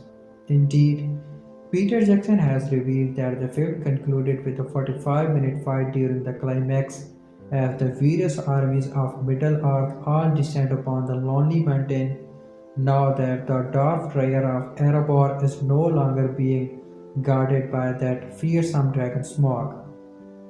Jackson is currently putting the finishing touch on the film during post-production in anticipation of its December 17th release. But he recently talked a bit about planning the battle sequence with EW and also unveiled some rather massive looking concept art. Additionally, Warner Bros. Has announced that Lord of the Rings actor Billy Bart will perform the closing credit song The Last Goodbye, which he co-wrote with the filmmakers. Hit the jump for more on The Hobbit, the Battle of the Five Armies climatic action sequence as well as the end credit song, including Jackson's thought on how these eagles would have made The Lord of the Rings much more shorter. Speaking the EW about the titular climatic battle sequence, Jackson says he and his team have installed a rule that hopefully keeps the emotional focus on the main characters. We have a rule that we are not allowed to go more than 2 or 3 shots of enemy's people fighting without cutting back to our principal characters. Otherwise, the audience just ends up with battle fatigue. It planning out the battle sequence that take place in confined space, Jackson and his team had to logistically plot out exactly how things would go down. Before we could lose the first arrow, we had to design the landscape itself and figure out okay, if we have 1000 orc, how much room are they going to take up? Are they going to fill up the valley or look like a speck? Then we could start running the arrow on the schematics. They went so far as to draw out a color-coded map that shows the position of all of the different types of armies that covers at the bottom of the lonely mountain. Jackson also discussed the fact that the eagles pop back up in the Battle of the Five Armies, addressing one of the main sarcasm of the Lord of the Rings trilogy. Tolkien chooses eagle in a way that can be kind of awkward because they tend to show up out of the blue and change things pretty quickly. So here they are just part of the plan, not the saviors. I mean, I do realize that if the eagles had just been able to bring Frodo to the Mount Doom in Lord of the Ring and let him drop the ring in, these movies would have been much shorter. In the Hobbit trilogy news, Warner Bros. Has announced that Lord of the Ring actor and songwriter Billy Boyd has been tapped to co-write and perform the end credit song for the Battle of the Five Armies. In the official statement, Boyd had this to say about the last goodbye. I wanted the song to be a goodbye to all the fans who have been part of this amazing journey and to the whole world of Tolkien's, and it has been told in the cinema for our generation, says Bard in the release. No one knows the world of Tolkien's better than Peter, Fran, and Philippa, and I feel incredibly touched and honored to be asked to write and perform these songs. And to be at the start and end of these beautiful historic stories, to once again work so closely with them has been one of the true honor of my working life. Boyd performed the Steward of Gondor in the Return of the King to Chill, including results, and the song was used heavily in the first trailer for the Battle of the Five Armies. Neil Finn wrote the performed song of the Lonely Mountain for Unexpected Journey, while E.D. Shireen wrote and performed as he fired the Desolation of Smaug. The Hobbit, The Battle of Five Armies is running in theaters. Who are the five armies? It's surprisingly complicated. The final of Peter Jackson's The Hobbit trilogy, The Battle of the Five Armies, wraps up Bilbo Baggins' epic journey across Middle-earth and sets the stage for The Lord of the Rings. But who extremely are the five armies? Between author J.R.R. Tolkien's novel and Jackson's film, the answer is not simply Tolkien specific the five sources in his writing. So began a battle that none had expected, and it was called the Battle of Five Armies, and it was very terrible. Upon one side were the goblins and the wild dwarves, and upon the other elves and men are dwarves. The elves were the Selvan elves of Mirkwood, and the men were from the nearby lake town. The dwarves were a combination of Thorin and his company, and the torrents of the Aran Hills. Note, however, that when Tolkien wrote goblins in The Hobbit, he is actually referring to orc, which only adds to the confusion. Updated on May 17, 2024 by Robert Fox, the article has been expanded to include new information on the battle itself and the specific of the force involved. In addition, the animated version of The Hobbit is included in the discussion. Finally, the article's formatting has been updated to match FBR's current standard. What was the Battle of the Five Armies? The Battle of Five Armies takes place after the original novel The Hobbit, following the death of the dragon Smaug at the hands of Bard the Bowman. Thorin Akalshir's company of dwarves is left in control of the Lonely Mountain and Smaug's colossal mountain of treasure. Bard leads the men of Lake Town to entrance, seeking the presumably unguarded gold to rebuild their community destroyed by the dragon's attack. They are joined by the forces of Elf King Thorondale, who have come to aid Lake Town and feel entitled to a share of the gold.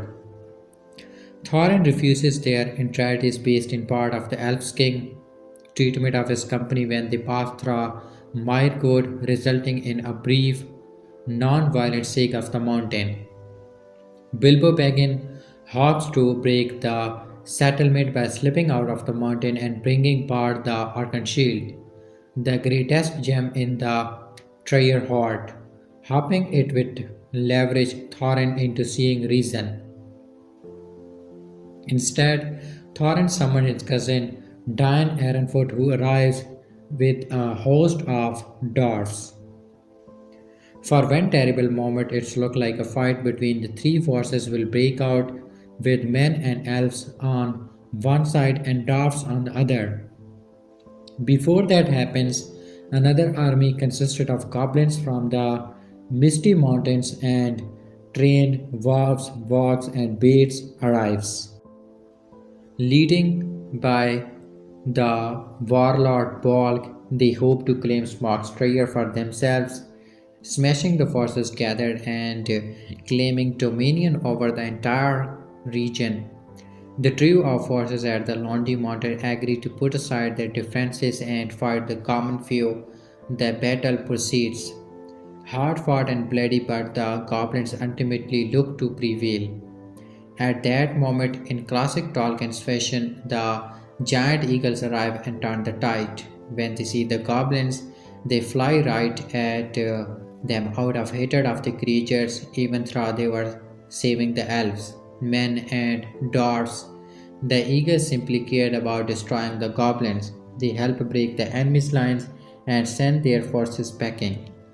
Thorin is killed in the fighting and Dane grants Bard his share of the treasure, allowing him to rebuild Lake Town and ceding a portion to the Elf King and recompense.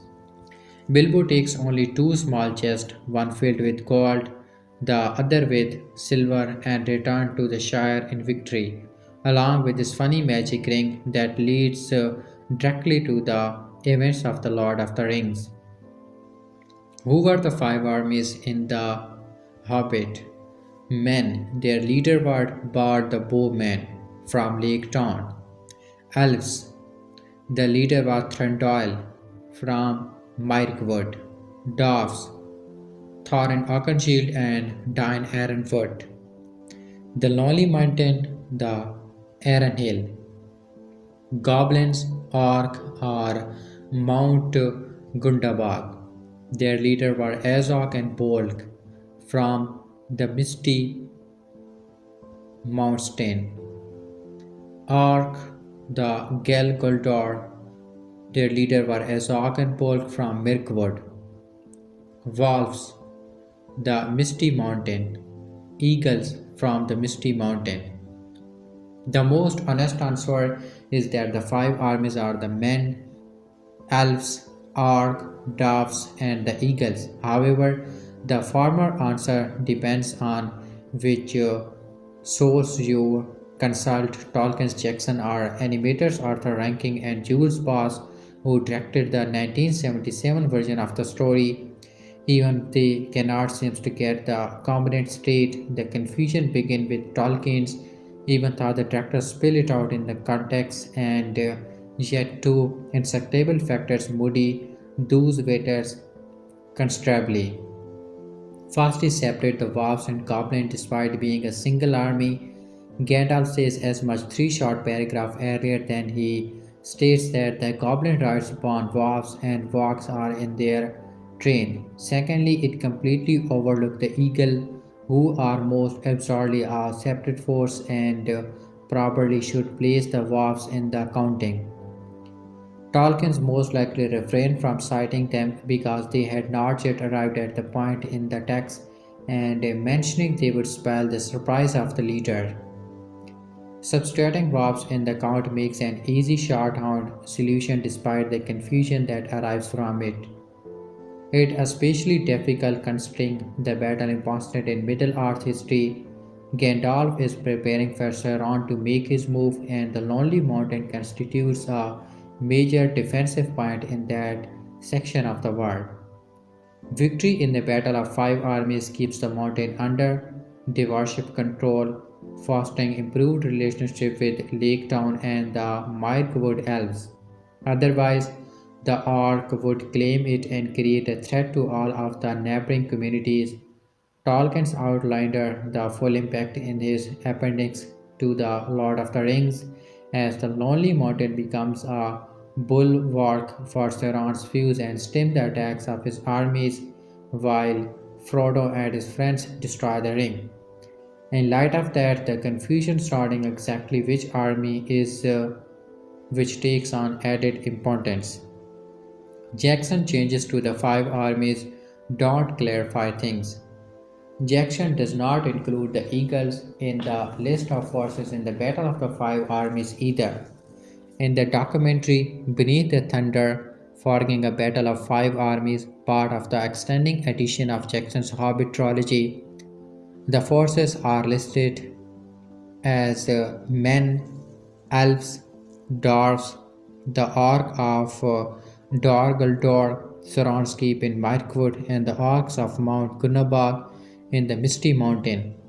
So not only does he not include the eagles, but he also replaces Tolkien's white wolves with separate groups of orc that allows him to more formally incorporate the subplot entailing Gandalf's execution to Gil-Galad, which Tolkien's only briefly mentioned but which the movie trilogy developed at length. Remember that other key figures are involved in the Battle of Five Armies, including Gandalf, Bilbo, and beyond the Skin Charger, although none count as an army. More confusion arises because Goblin and Orc are depicted as separate races in Jackson's Lord of the Rings and Hobbit films. Tolkien uses the term Goblin and Orc interchangeably as they are relatively similar in his lore. All of them ultimately serve Sauron. That's why Thorin's elvish sword is called Ostred's Goblin Cleaver, but the Goblin's card is simply Biter.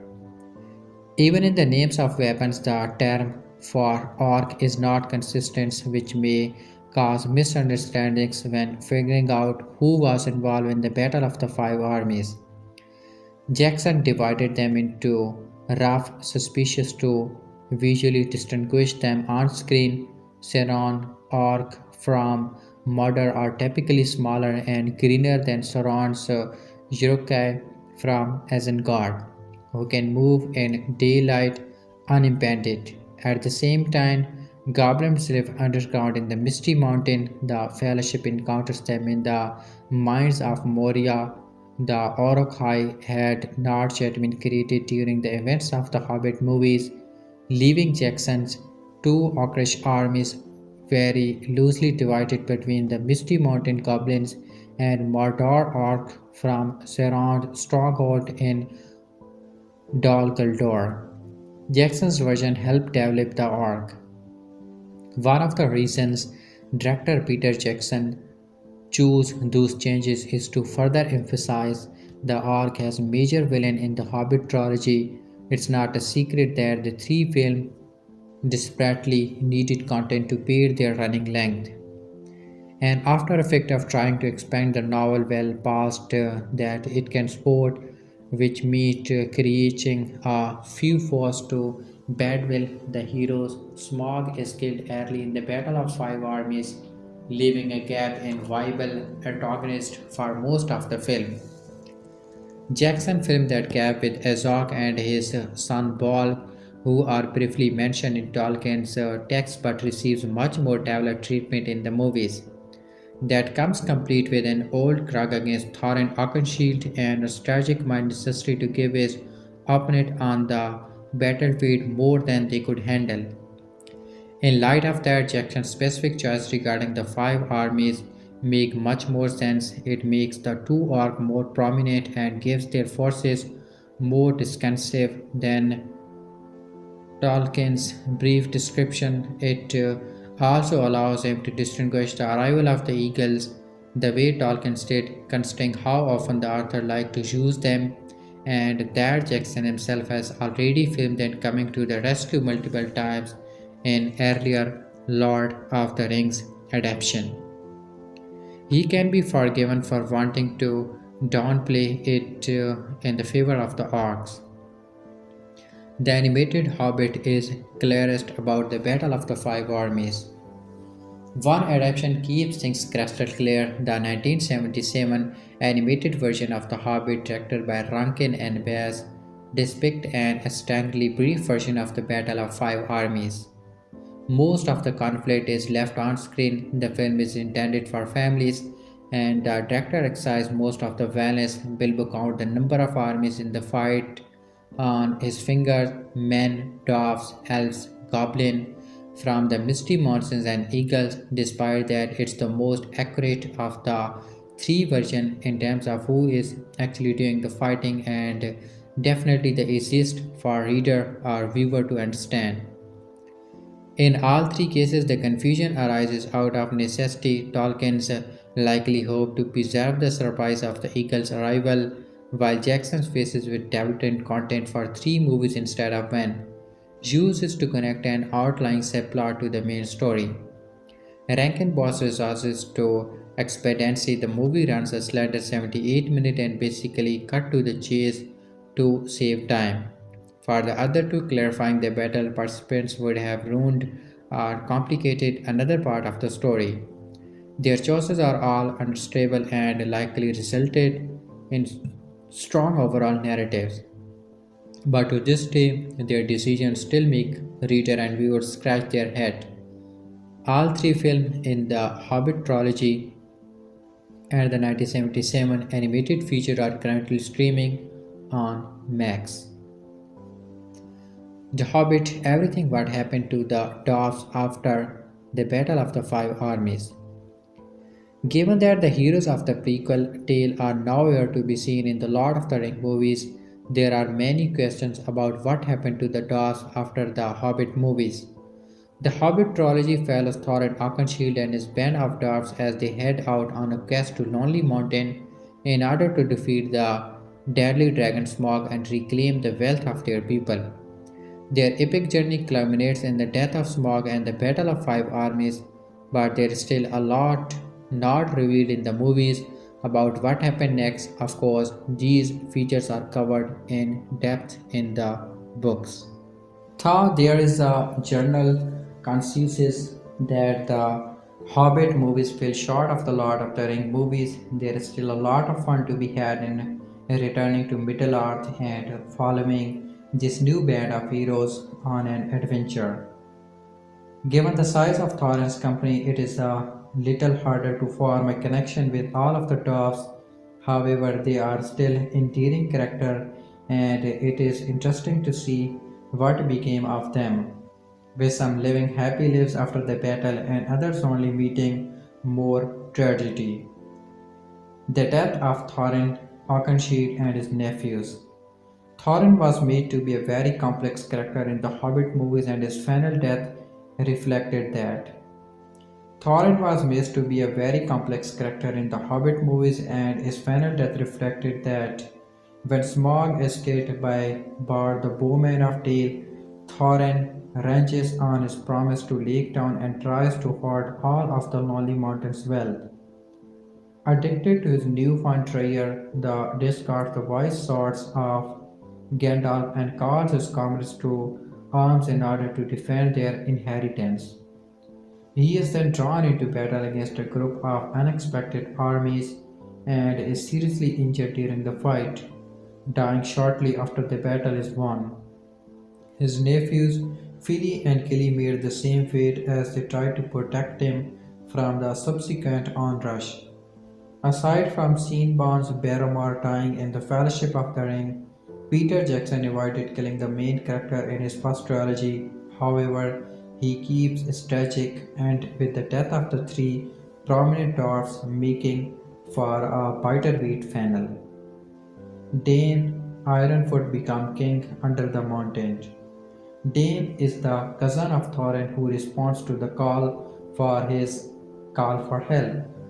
When Dane arrives at the Lonely Mountain, he brings with him an army of 500 soldiers, each of them armed to the teeth and terrifyingly strong. When Thorin dies, however, Dane celebrates all those who were crucial in destroying the enemy, including presenting Lake Town with Bilbo's share of the reward. He is later crowned king under the mountain, a prestigious honor only given to the rulers of Erebor. By extension, he becomes the head of all dwarves, claim that are descends from the line of Thorin the Deathless, the first dwarfs ever born.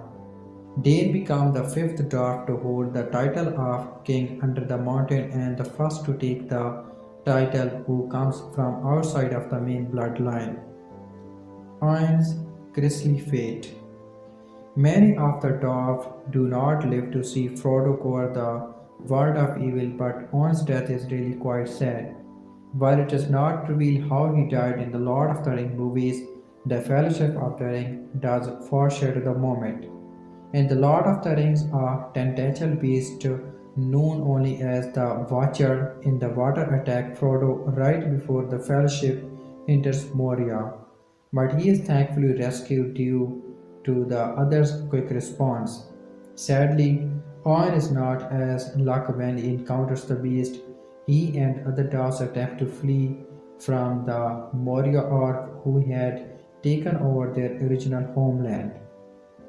However, when they come out of the gate, the water is right up against the shore, and Owen is taken by the creature and pulled into the water.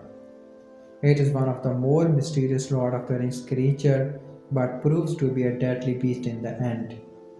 Balin, Lord of Moria. Balin was seen as one of the wisest and most patient dwarf who was never as brash or headstrong as some of the others.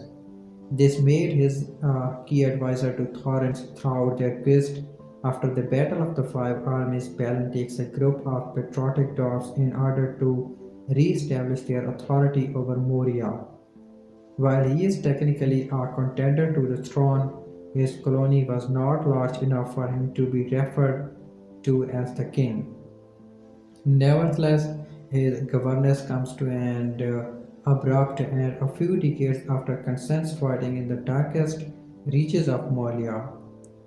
Balin is finally killed by the orcs now swarming there. The Fellowship observe the storm as they take the Moria shortcut, where they also find out exactly what transpired by reading the Book of Measurable. Uri and the Book of Measurable. The depths of Moria are no less terrifying than the vast expanse of Mordor, which makes for a rather lonely place to spend the final days of one's life. Uri is one of those unfortunate characters and the last of Thorin's company to die before the War of the Ring. Sadly, he had lived a peaceful life for some time after the Battle of the Five Armies, enjoying the wealth of their success before accompanying Balin to his new colony. Oren is one of the dwarfs who takes the time to bury Balin in his stone tomb before he and the remaining dwarfs make their last stand. Oren is one of the dwarfs who takes the time to bury Balin in his tomb before he and the remaining dwarfs make their last stand. As a scroll keeper, he is one of the writers who give the final account of their fight as read by the Fellowship of the Ring in the Book of Measurable. In fact, Oris corpse is shown to be holding on to the book before Gandalf takes it away. Dolan lives a long life in Erebor. Dolan was one of the toughest and most five stars, even of his appearances in the Hobbit movies differs from the books. It is perhaps not surprising that he then managed to survive the Battle of Five Armies. However, after their victory, he chooses to remain behind in the Lonely Mountain rather than go to Moria with the other, including his brother Balin. He continues to live in Erebor for the remainder of his life, which goes on for a shockingly long time given his peers' average life expectancy. Dwarves are said to live for about 250 years, being the children of Ola the Vala, but Dolan dies when he is 340 years old. This makes him one of the oldest dwarfs to ever lived in Middle-earth. Given Dolan's warrior persona, it is interesting that he is one of the few who is not killed in battle. Glenn at the Council of Elrond. Glenn is the father of Gimli, one of the crucial members of the Fellowship and the only one of Thorin's group to have met with Frodo. This event takes place at the Council of Elrond at Rivendell, during which the final selection is made for the 8 individuals who are to accompany Frodo on his journey to Mordor. Thus, presence is not pointed out in the Lord of the Rings movies. He is a valuable part of the council. He tells the period of the wondering about everything that had happened in Erebor after the Battle of Five Armies, including of its cousin Balin's steadfast decision to restore Moria back to the hands of the dwarves. It would have been interesting to see this character make the connection between the Hobbit movies and the Lord of the Rings movies. Das is the only known dwarf woman in this story.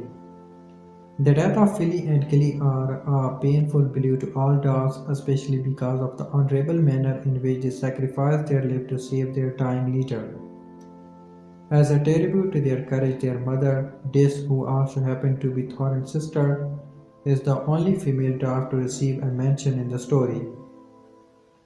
Dwarves women have been further explored outside of the books, including with the character of Disa in the Rings of Power cast, which could be a nod to this given their similar names. Interestingly, however, dwarf women are said to be particularly indistinguished from their male counterparts, having a flowing beard and garbage in very similar clothing. Her brief mention helps to establish the larger community of the dwarfs, which was subsequently expanded on in other elements of the franchise.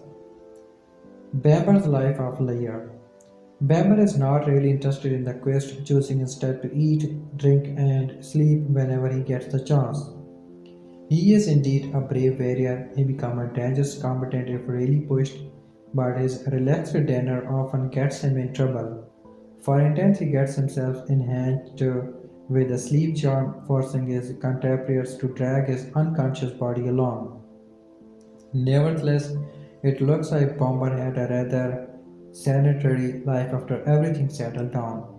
As Frodo found out that he had put on so much weight that it required the assistance of multiple people to carry him from one place to other. It is the comical, although not unproblematic, way of bringing the character to a close in the story, given that he was largely in a comedic relief character in the movies and having him die in battle would be hard to take. Beaver, Boofer, Dory, Nuri live happily ever after. Even with all the extensive writing of the timeline of The Lord of the Rings and the astounding history of Middle-earth, there are not conclusive facts about what happened to some of the members of Thorin's band of dwarfs. Four of the dwarfs are compared to still be alive during the War of the One Ring, or at least in its initial stage. Beaver and Boofer are probably clustered away in the lonely mountain, preferring to spend time with their riches than go on another adventure. On the other hand, Duri and Nuri may have gotten involved in the Battle of Dale, a major war between the Ereborian dwarf and the Australians alien with Sauron. But there are no details regarding when or if they died. With the franchise always expanding, there is still hope for these questions to be answered.